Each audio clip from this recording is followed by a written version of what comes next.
जय हिंद दोस्तों। आप सभी का स्वागत है अपने YouTube channel best study point में। दोस्तों आज मैं आप लोगों के लिए मैथ का कुछ इंपॉर्टेंट प्रश्न लेकर के आया हूँ और अगर आप किसी भी एग्जाम की तैयारी कर रहे हो तो आपके लिए इंपॉर्टेंट होगा। तो चलिए देर न करते हुए हम शुरू करते हैं, लेकिन शुरू करने के पहले आपसे मेरा रिक्वेस्ट है, अगर आप चैनल पर नए हो तो प्लीज़ वीडियो को लाइक करें, चैनल सब्सक्राइब करें और वीडियो को अधिक से अधिक शेयर कर दें दोस्तों। तो चलिए देखते हैं पहला प्रश्न। तो पहला प्रश्न है आपका, एक दुकानदार दो टीवी सेटों को एक ही मूल्य पर बेचता है। एक पर 20% लाभ होता है, दूसरे पर 20% हानि होती है, तो उसे दोनों पर कुल मिलाकर कितने परसेंट का हानि या लाभ होता है। चलिए सिंपल सा प्रश्न है दोस्तों, आप लोग वीडियो पूरा वॉच कीजिए तभी फायदा होगी, नहीं थोड़ा देख करके भागिएगा तो कोई फायदा नहीं होने वाली है। तो देखिए बोलता है 20% लाभ होता है और 20% हानि होती है। सिंपल सा प्रश्न दोस्तों, आप क्या कीजिए, 20% लाभ होता है यानी लाभ और हानि को गुना कर दीजिए। 20% लाभ यानी 120 और 20% हानि यानी 80। 100 में जब भी परसेंटेज की बात होती है तो 100 में होता है, तब 20% लाभ हुआ तो 120 कर दिए और 20% हानि हुआ तो 100 में 20 घटा दिए यानी 80 हो गया। और लाभ और हानि को गुना करके बटा में 100 कर दीजिए। बस इतना ही है दोस्तों, अब कुछ नहीं। इसको काटिए, इसको काटिए, ये जीरो बड़े 96 होता है। ठीक है, अब यहाँ 96 आया दोस्तों, 96 आया। अब पूछ रहा लाभ कितने परसेंट लाभ या हानि होता है। एक चीज याद रखिएगा इस तरह का प्रश्न दोस्तों, 100 से ज्यादा आए तो लाभ होगा और 100 से कम आए तो हानि होगी। तो क्या है, 96 96 आया है और 100 में आप इसको 96 को घटा दीजिए।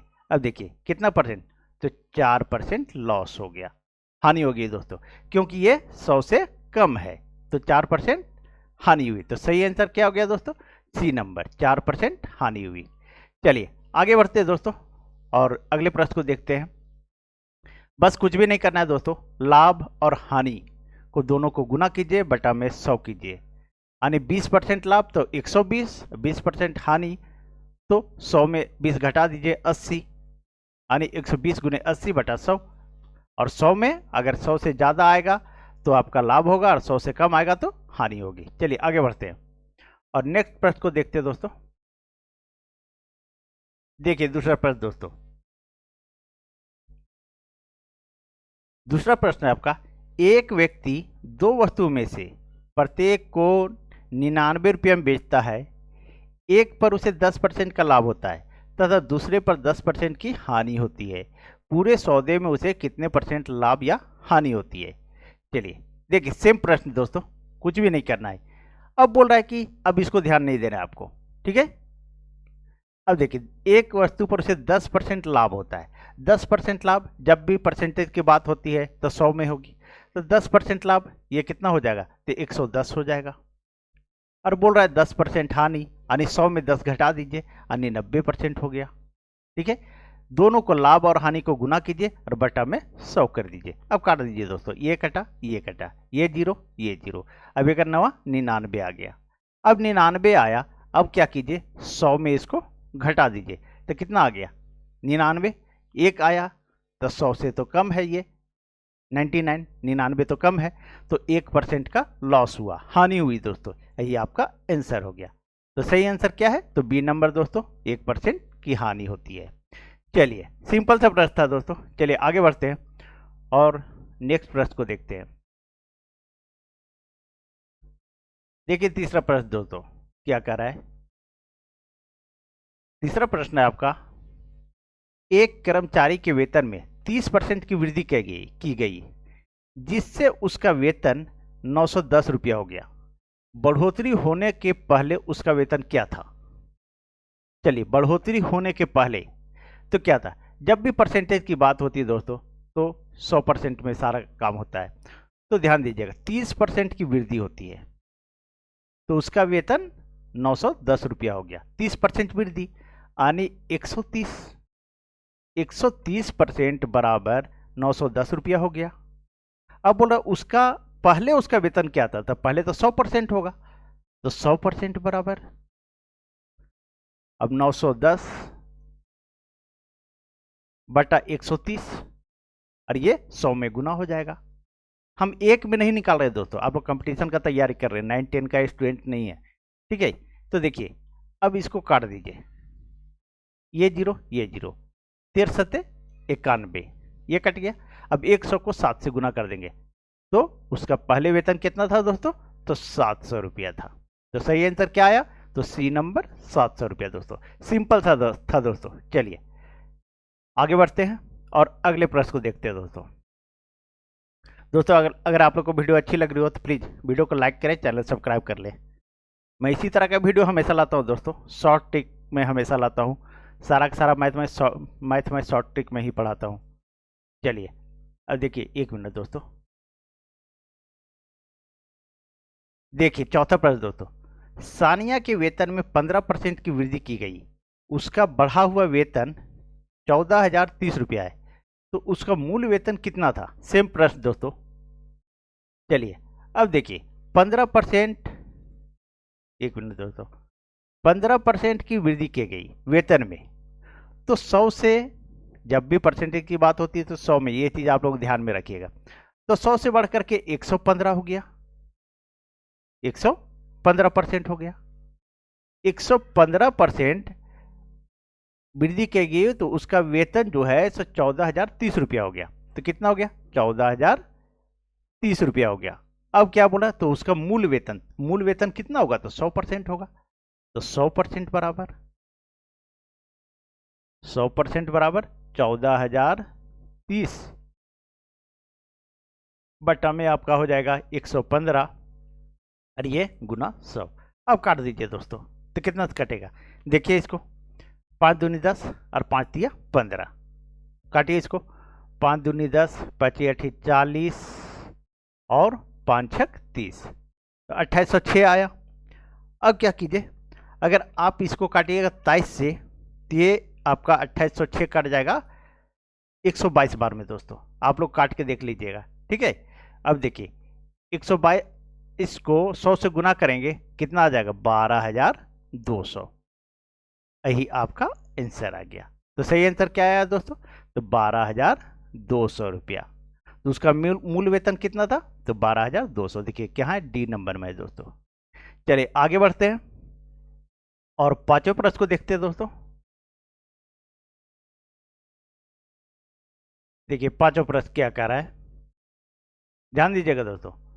कोई धन साधारण ब्याज की वार्षिक दर से 5 वर्ष में अपने का, ध्यान दीजिएगा इस पॉइंट को, अपने का 3/2 गुना हो जाता है, तो ब्याज की दर ज्ञात कीजिए। चलिए आप वीडियो को पॉज कीजिए दोस्तों और बनाने का कोशिश कीजिए। देखिए आपसे बनता है तो कमेंट कीजिए, हाँ सर इतना टाइम लगा मुझे बनाने में। चलिए बन तो जाएगा ही, लेकिन टाइमिंग देखिए आप लोग दोस्तों, ठीक है। चलिए अपने का 5 वर्ष में अपने का 3/2 गुना हो जाता है। अब देखिए दोस्तों, इसको आप लोग केयर कीजिएगा, जब भी अपने का बोले तो ये जो है नीचे वाला मूलधन हो जाएगा, ऊपर वाला मिश्रधन हो जाएगा। क्या हो जाएगा दोस्तों, नीचे जो है सो मूलधन हो जाएगा, यानी ये मिश्रधन बटा मूलधन, तो आपका 3 जो है मिश्रधन हो गया और मूलधन 2 हो गया। अपने का 5 वर्ष में अपने का 3/2, यानी 2 था वो 3 हो गया, ठीक है। तो मिश्रधन हो गया, ब्याज इसमें मिल गया, तो मिश्रधन 3 हो गया और मूलधन 2 हो गया, ठीक है। अब क्या करेंगे, ब्याज निकालेंगे। ब्याज बराबर क्या होता है, मिश्रधन घटाओ मूलधन। अब इसको घटा दीजिए तो कितना आएगा, 3 में अगर हम 2 घटा दिए कितना आया, 1 आया दोस्तों। अब पूछ रहा है ब्याज की दर क्या है। अब दर निकालना है, तो दर बराबर क्या होता है, आप लोग सभी को जानते होंगे दोस्तों, दर बराबर ब्याज गुने 100 बटा मूलधन गुने समय, शॉर्ट में लिख दिए दोस्तों, ठीक है। अब ब्याज हमारा 1 आया है, 1 लिख दीजिए, गुने 100 कर दीजिए, बटा में मूलधन हमारा कितना है, तो 2 है, 2 कर दीजिए, और समय कितना है, समय देखिए 5 वर्ष है, अब 5 से गुना कर दीजिए, सिंपल सा है। अब काट दीजिए, 5 से काटे तो 20 बार में, अब 2 से काटे तो 10 बार में, ठीक है, 20 कट गया, 2 दही 20। तो सही आंसर क्या आया दोस्तों? दर। दर आ गया आपका 10%। तो सही आंसर इसका क्या हो गया? बी नंबर, 10% हो गया दोस्तों। सिंपल सा था। इस तरह प्रश्न में जब भी अपने का बोले तो ऊपर वाला मिश्रण हो जाएगा और नीचे वाला मूलधन हो जाएगा। बस इतना ही आपको ध्यान रखना है, बस आपका तो बन जाएगा ये। चलिए आगे बढ़ते हैं और छठे प्रश्न को देखते हैं दोस्तों। देखिए छठा प्रश्न दोस्तों, 1 मिनट।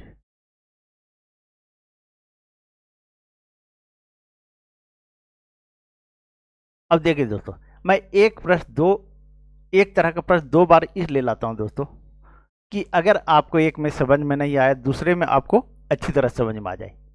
चलिए देखिए छठा प्रश्न आपका, एक धनराशि साधारण ब्याज की वार्षिक दर पर उधार दी गई, वह 2 वर्ष में अपने की फिर आ रहा है, 5/4 गुना हो गई, तो ब्याज की वार्षिक दर ज्ञात कीजिए। सेम प्रश्न दोस्तों। अब देखिए अपने की जहां बोला अपने की, तो मिश्रधन हो जाएगा हमारा, मिश्रधन 5 हो जाएगा और मूलधन हमारा कितना हो जाएगा? तो नीचे वाला मूलधन हो जाएगा, यानी आपका ये 4 हो गया, ठीक है। तो मिश्रधन 5 हो गया और मूलधन 4 हो गया। अब क्या कीजिए, ब्याज निकालिए आप। ब्याज बराबर अभी बताया आप लोग को, मिश्रधन घटाओ मूलधन, यही आपका ब्याज निकालने का फॉर्मूला होता है। तो 5 में 4 घटा दीजिए, आपका 1 आ गया। अब क्या बोला है? ब्याज की वार्षिक दर ज्ञात कीजिए। तो दर बराबर क्या होता है? दर बराबर होता है ब्याज गुने 100 बटा मूलधन गुने समय, यही होता है दोस्तों। तो ब्याज हमारा 1 आया है। अब देखिए यहाँ 1 लिख दिए गुने 100, उसके बाद मूलधन, मूलधन कितना है दोस्तों? तो 4 है, ये 4 है मूलधन, 4 और गुने। अब समय, समय कितना है? देखिए यहाँ पर 2 वर्ष, 2 लिख दिए। अब इसको काट दीजिए दोस्तों, 4 से ये 25 बार में कट गया। अब 25 में 2 से भागा दे देंगे, 25/2, और इसको भागा दे देंगे तो कितना आ जाएगा? 12.5 आ जाएगा, ठीक है। तो 12.5%। दर कितना आएगा दोस्तों? तो 12.5, ये जो डी नंबर में है। चलिए सही आंसर क्या हो गया दोस्तों? 12.5%, ये डी नंबर में है। चलिए आगे बढ़ते हैं और 7वें प्रश्न को देखते हैं दोस्तों। आप लोग रेगुलर रहिए ये दोस्तों, वीडियो पर आप लोग रेगुलर रहिए। अगर छोड़ छोड़ के पढ़ाई कीजिएगा तो कोई फायदा होने वाली नहीं है, रेगुलर पढ़ाई करते रहिए दोस्तों। 7वां प्रश्न है, कोई धन साधारण ब्याज पर उधार दिया गया, 3 वर्ष में उसका साधारण ब्याज मूलधन का 3/5 हो गया, तो ब्याज की वार्षिक दर ज्ञात कीजिए। अब बोल रहा है मूलधन का 3/5 हो गया, साधारण ब्याज, ब्याज जो है मूलधन का 3/5 हो गया। अब ध्यान दीजिएगा, अब बोल रहा है, 1 मिनट दोस्तों इसको क्लियर करता हूं, ध्यान दीजिएगा। बोल रहा है ब्याज मूलधन का 3/5 हो गया। अब देखिए तो ब्याज ये हो गया, ऊपर वाला ब्याज हो गया और ये नीचे वाला मूलधन हो गया, ठीक है। जब भी इस तरह आवे प्रश्न तो पहले वाला पहले होगा, ऊपर वाला जो है सो पहले होगा और नीचे वाला दूसरा होगा। तो ब्याज 3 हो गया और मूलधन 5 हो गया, बस इतना ही ध्यान रखिए। अब इसको थोड़ा सा क्लियर कर देते हैं ताकि आप लोग को समझ में आवे। देखिए दोस्तों इतना तो आप लोग को समझ में आ गया। तो ब्याज हमारा कितना हो गया? 3 हो गया और मूलधन कितना हो गया? मूलधन हमारा 5 हो गया, ठीक है। समय 3 वर्ष है यहाँ पर, तो बोल रहा है ब्याज की वार्षिक दर ज्ञात करें। और दर बराबर अभी बताया आप लोगों को, मैं बार बार फार्मूला इसलिए लिख देता हूँ दोस्तों ताकि जिनको आद नहीं है उनको आद हो जाए। तो दर बराबर ब्याज गुने 100 बटा मूलधन गुने समय। अब जो है ब्याज हमारा जो है सो 3 है गुने 100 लिख दीजिए बटा मूलधन। मूलधन कितना है दोस्तों? तो 5 है, नीचे वाला है। और समय कितना है? तो 3 वर्ष है। अब काट दीजिए, ये 3 कट गया, ये 3 कट गया, और 5 से काटेगा तो इसको 20% आ जाएगा। यही आपका दर हो गया था। कितना आया दोस्तों? 20% आपका वार्षिक ब्याज दर आया। तो सही आंसर क्या हो गया? तो बी नंबर हो गया दोस्तों। जब भी बोले कि साधारण ब्याज मूलधन का, ठीक है, तो ये पहले वाला पहले हो जाएगा और ये दूसरा वाला नीचे वाला हो जाएगा। बस इतना है, आपको याद रखना है, इस तरह प्रश्न हमेशा बन जाएगा। चलिए आगे बढ़ते हैं और 8वें प्रश्न को देखते हैं दोस्तों। देखिए 8वां प्रश्न दोस्तों बोल रहा है 2000 रुपया की राशि कितने समय में 10% की दर से 2420 रुपया हो जाएगी? चलिए थोड़ा क्लियर कर देता हूं, तो ध्यान दीजिएगा दोस्तों। बोल रहा है 2000 की राशि कितने समय में 10% की दर से 2420 रुपया हो जाएगी। तो इसका एक फॉर्मूला दोस्तों, मिश्रधन बटा मूलधन। अब जो है ध्यान दीजिएगा, 2000 की राशि हो गई 2420 रुपया, यानी इसमें ब्याज मिल गया, तो ये मिश्रधन बन गया। तो मिश्रधन हमारा 2420 रुपया हो गया और मूलधन हमारा 2000 रुपया हो गया। कितना हो गया दोस्तों? तो 2000 रुपया हो गया। अब इसको हम नीचे लिख देते हैं थोड़ा सा। देखिए 2420 बटा 2000। अब काटिए इसको, ये कट गया, ये कट गया। अब काटिएगा 2 से, तो ये 100 आ जाएगा। और ये हमारा ये आएगा 2 दूनी 4 121 आ गया। तो कितना आ गया दोस्तों? ध्यान दीजिएगा 121 बटा 100। अब ये जो है किसका स्क्वायर है? ध्यान दीजिएगा, ये हमारा जो है 11 का स्क्वायर है और ये 10 का स्क्वायर है। तो स्क्वायर हुआ तो यहाँ स्क्वायर चढ़ा दीजिए, तो यही आपका समय हो गया। ठीक है, यही आपका समय हो गया। तो समय कितना आया दोस्तों? तो 2 वर्ष आ गया। इसका सही आंसर क्या हो गया? तो 2 वर्ष हो गया दोस्तों। चलिए आगे बढ़ते हैं और 9वें प्रश्न को देखते हैं।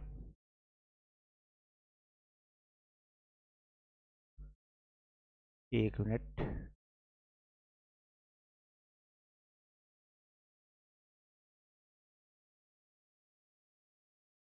देखिए 9वां प्रश्न दोस्तों बोल रहा है 9 क्रमागत संख्याओं का औसत 42 है, तो सबसे छोटी संख्या ज्ञात करें।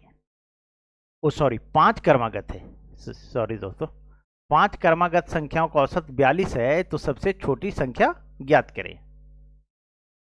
चलिए, तो औसत जब भी होता है दोस्तों तो बीच वाला संख्या होता है। क्या होता है? तो बीच वाला संख्या होती है। ये 42 है, इसको बीच वाला मान लीजिए। अब पूछ रहा है सबसे छोटी संख्या, कर्मागत बोल रहा है, 5 कर्मागत यानी लगातार संख्या, 5 कर्मागत संख्याओं का औसत मतलब लगातार संख्याओं का औसत।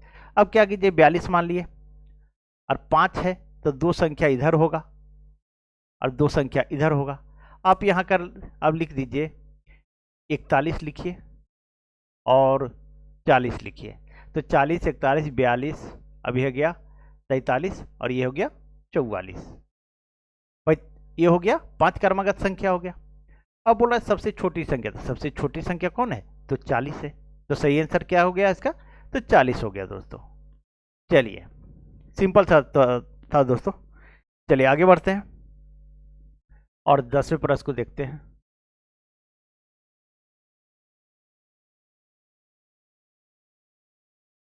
चलिए 10वां प्रश्न देखिए दोस्तों, बोल रहा है 5 क्रमागत संख्याओं का योग 200 है, तो सबसे छोटी संख्या ज्ञात करें।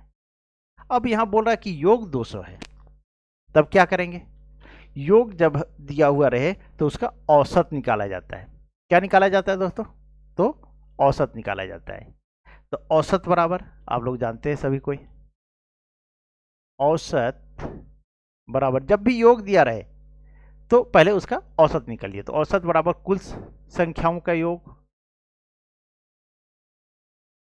कुल, एक मिनट दोस्तों क्लियर कर लेता हूं,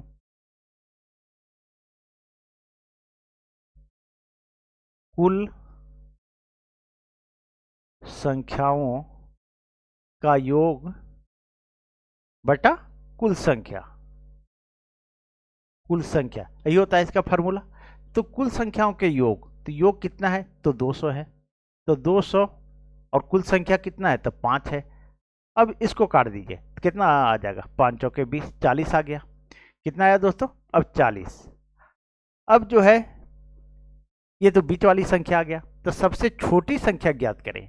अब 5 क्रमागत है, बोल रहा है योग था 200, तो ये बीच वाली संख्या आ गई। अब सबसे छोटी संख्या ज्ञात करें, तो फिर वही करेंगे हम। तो 40, अब इसके पहले लिखिए 39 और ये 38, 38, 39, 40, अपर में हो जाएगा 41 और ये हो जाएगा 42 यानी 42। ठीक है, अब तो बीच वाली संख्या ये था 40। अब बोला कि सबसे छोटी संख्या ज्ञात करें, तो सबसे छोटी संख्या क्या हो गया, तो 38, 38 हो गया दोस्तों। तो सही आंसर क्या होगा, तो 38 होगा। ठीक है, 38 होगा दोस्तों। चलिए सिंपल सा था दोस्तों। चलिए आगे बढ़ते हैं और 10वें प्रश्न को देखते हैं। देखिए दोस्तों 10वां प्रश्न क्या कहता है, 1 2 3 4 5 6 8 से लेकर के 16 तक यानी 1 से लेकर 60 तक की संख्याओं का योग ज्ञात करें। चलिए अब ध्यान दीजिएगा इसको दोस्तों। अब इस तरह का प्रश्न रहे दोस्तों तो आप जोड़ने मत लगिएगा कि 1 2 3 4 1 2 3 लिख करके पूरा जो जोड़ने मत लगिएगा, नहीं तो बहुत टाइम आपका लग जाएगा। तो क्या है इसका फॉर्मूला, सो देखिए। अब बोल रहा है संख्याओं का योग ज्ञात करें, तो योग बराबर लिखिए पहली संख्या जोड़ प्लस अंतिम संख्या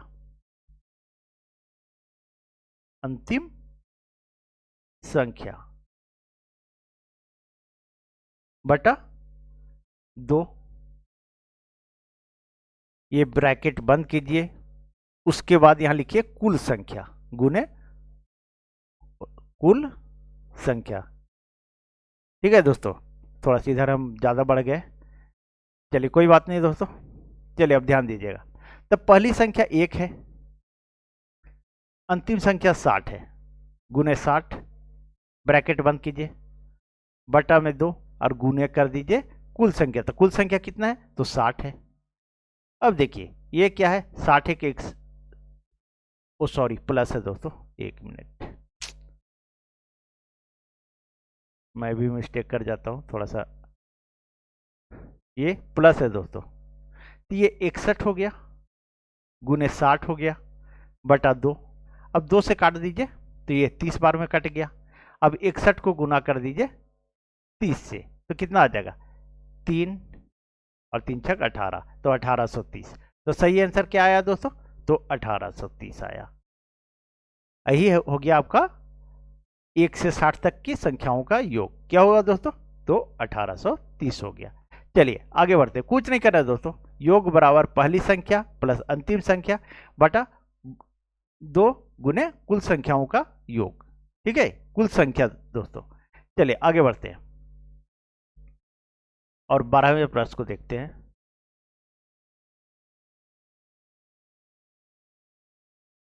देखिए दोस्तों सेम प्रश्न है, 21 22 23 24 से लेकर के 75 तक की संख्याओं का योग ज्ञात करें।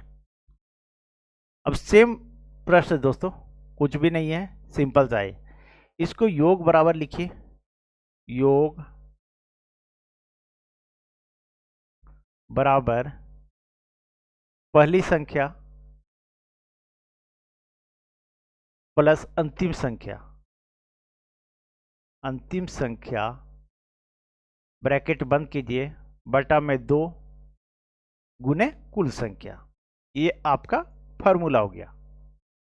ठीक है, अब क्या कीजिए, पहली संख्या 21 है और अंतिम संख्या 75 है, तो 21 जोड़ 75 गुने कुल संख्या कितना है, तो ये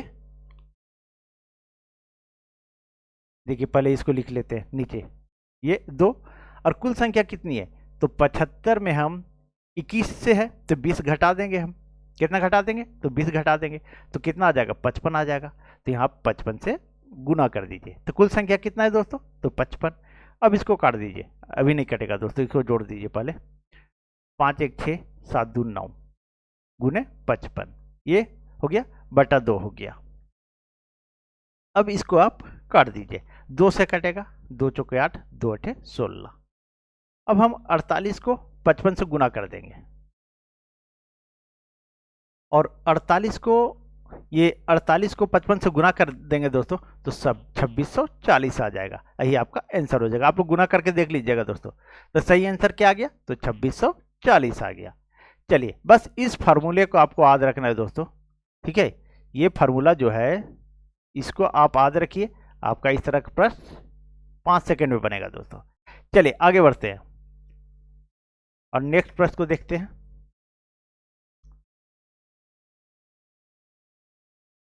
एक मिनट,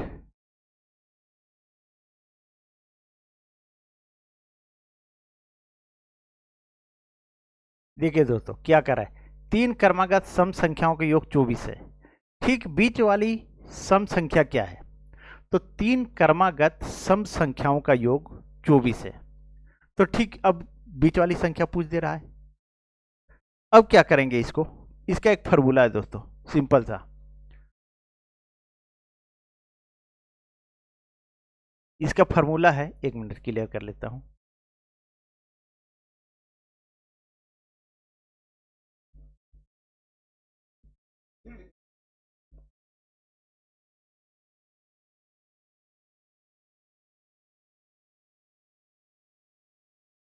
तो अब देखिए दोस्तों, इसको 5 क्रमागत सम संख्याओं का योग 80। तो इसका भी हम फार्मूला बताए थे, ठीक है। सूत्र बताए थे दोस्तों आप लोगों को, क्या होगा? तो योग बराबर n, यानी आपका हो गया 80/5, ठीक है। n यानी ये 5, तो इसको काटिएगा तो 16, ठीक है। तो आपका अभी आंसर नहीं आया दोस्तों, ये क्या आया? 16 आया। तो सबसे छोटी सम संख्या पूछ रहा है। 5 क्रमागत सम संख्या को योग दिया हुआ है, योग दिया हुआ है, तो योग बटा n यानी 16 आया। तो सबसे छोटी सम संख्या पूछ रहा है। अब सबसे छोटी सम संख्या निकालना है, तो ये तो बीच वाली संख्या आ गई है। अब 16 लिखिए यहाँ पे बीच में, और सम संख्या पूछ रहा है तो इससे अब 2 घट के लिखेगा। लिखिए आप, ये 14 लिखिए और फिर 12 लिखिए। 12 14 16 और 5 क्रमागत है। अब 16 के बाद 18 हो जाएगा और ये 20 हो जाएगा। तो सबसे छोटी सम संख्या क्या हुआ? तो सबसे छोटी सम संख्या 12 हो गया। तो सही आंसर क्या आया इसका दोस्तों? तो 12 आ गया। चलिए आगे बढ़ते हैं और 15 नंबर प्रश्न को देखते हैं दोस्तों।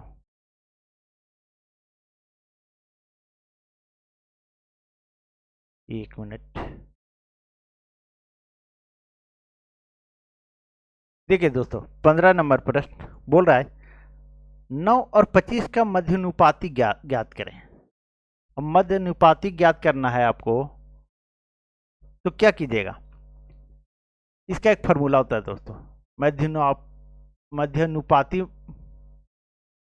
का फार्मूला तो दोस्तों दोनों संख्याओं का गुणनफल, दोनों संख्याओं का गुणनफल, गुणनफल, और इसमें इसको अंडर रूट कर दीजिएगा। बस इतना ही आपका फॉर्मूला है। अब क्या कीजिए, 9 गुने 25 लिख दीजिए और इसको अंडर रूट कर दीजिए। अब जब हम इसको निकालेंगे तो क्या आएगा? 9 का वर्गमूल निकालते हैं तो 3 आ जाएगा और 25 का कितना आ जाएगा? तो 5 आ जाएगा। अब इसको गुना कर दीजिए तो 5 या 15 आ गया। तो मध्य अनुपाती क्या आया दोस्तों? तो 15 आया। सही आंसर कितना हो गया? तो 15 हो गया दोस्तों। चलिए आगे बढ़ते हैं और 16 नंबर पर इसको देखते हैं दोस्तों। चलिए और 16 नंबर पर देखिए दोस्तों, सारे के सारे मैं इंपॉर्टेंट प्रश्न लेकर के आया हूँ दोस्तों। आप लोग पूरा वीडियो वॉच कीजिए और अगर आपको अच्छा लगता है तो प्लीज़ वीडियो को लाइक करें, चैनल सब्सक्राइब करें, कमेंट करें दोस्तों। चलिए देखते हैं प्रश्न दोस्तों। और दोस्तों शेयर जरूर कर दें। 16 नंबर है, बोल रहा है 12 और 30 का तृतीय अनुपाती ज्ञात करें। अब तृतीय अनुपाती आपको ज्ञात करने बोल रहा है। देखिए, तो इसको लिखिए आप इस तरह से आएगा दोस्तों, 12 गुने 30। ठीक है, ये हो जाएगा। और ये जो है सो आगे बढ़ जाता है दोस्तों, क्या होता है, आगे बढ़ जाता है और गुने x। बस इतना ही। तृतीय अनुपाती जब भी पूछे यहां की संख्या 1 आगे बढ़ जाएगा। अब इसको आप ऐसे लिख सकते हैं, 12 गुने 30 और ये बट्टा में आ जाएगा 30 और x बाहर आ जाएगा।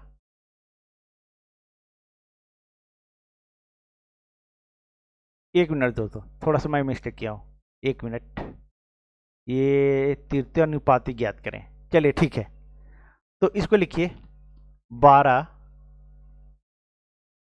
गुने 30 और ये जो है सो 30 आगे बढ़ जाता है और गुने x हो जाता है। अब अंदर अंदर गुना हो जाता है और ये बाहर बाहर गुना हो जाता है दोस्तों। ठीक है, तो 12x बराबर 30 गुने 30। अब x यहां रहने दीजिए और ये 30 गुने 30 कर दीजिए, बटा में ये 12 आ जाएगा।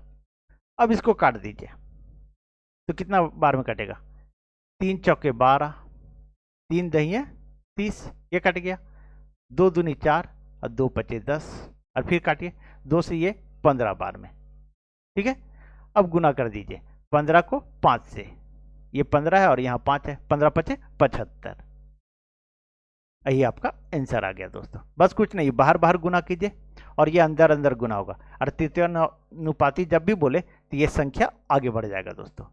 इन दोनों संख्या का गुणनफल, अंदर अंदर संख्याओं का गुणनफल और बाहर बाहर संख्याओं का गुणनफल, बस सिंपल था दोस्तों। चलिए, तो सही आंसर क्या आ गया इसका, तो सी नंबर 75 आ गया दोस्तों।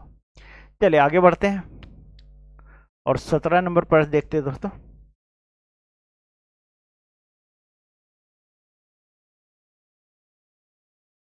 देखिए 17 नंबर प्रश्न दोस्तों,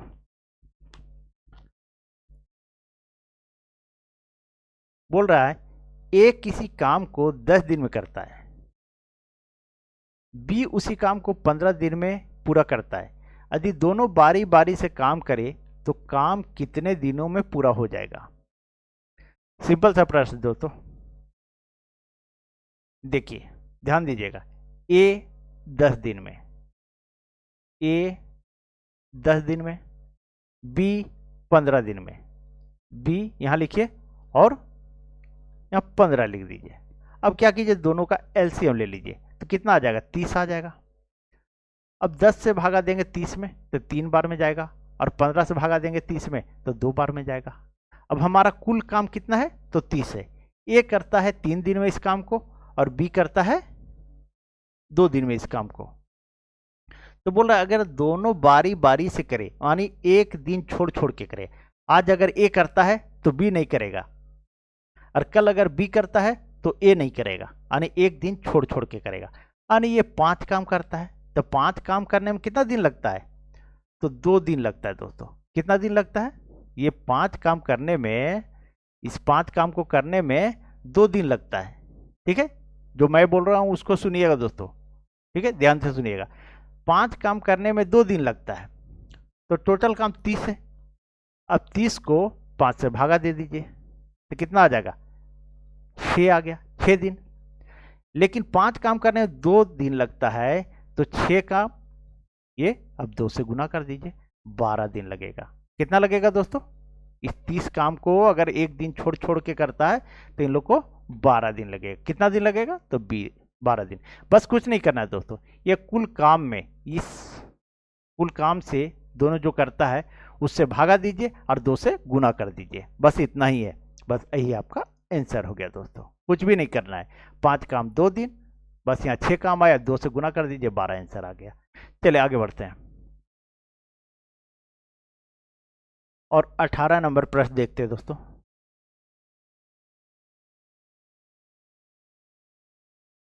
पूरा वीडियो पर बने रहे दोस्तों, अगर आप छोड़ के जाते हैं तो बाद में पछताना पड़ेगा। ठीक है, आप पूरा वीडियो वॉच कीजिए।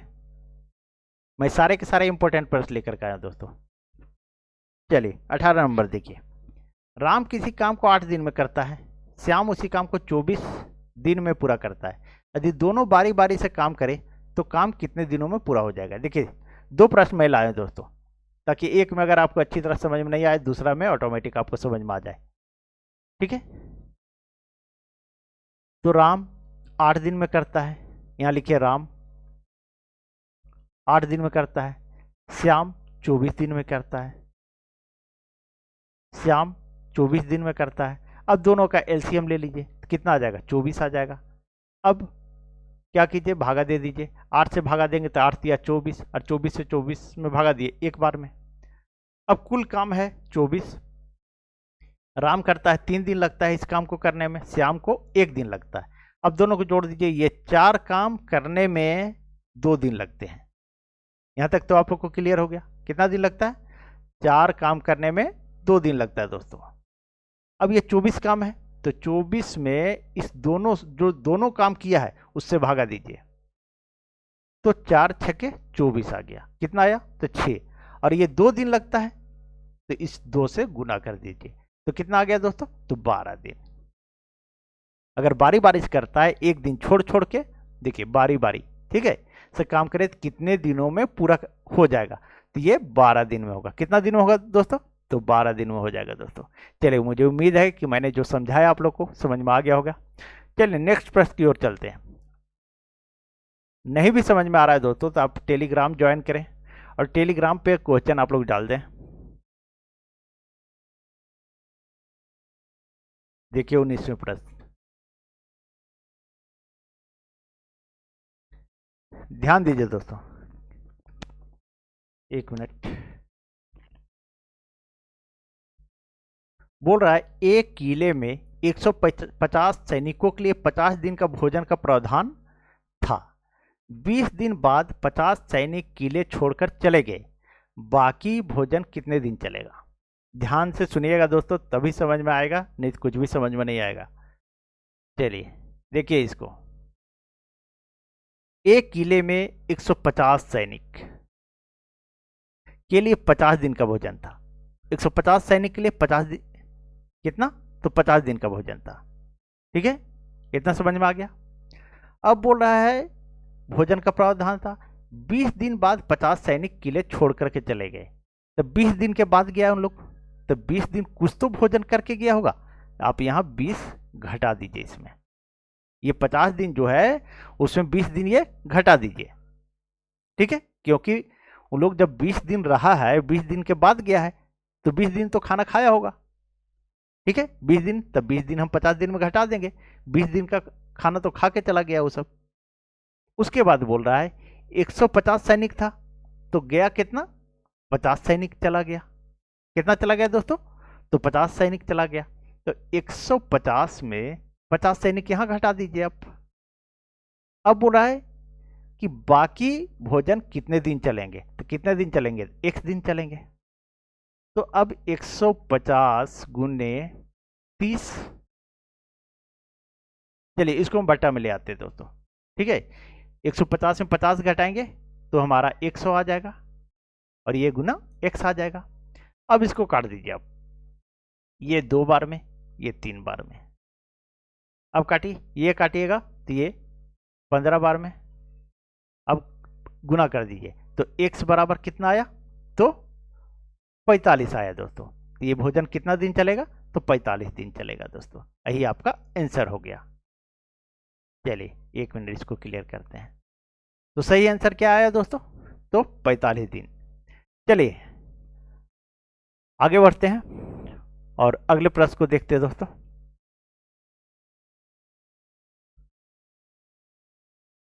देखिए सेम प्रश्न दोस्तों, इस तरह का प्रश्न हमेशा एग्जाम में पूछता है, इसीलिए मैं इसको लेकर के आया हूं।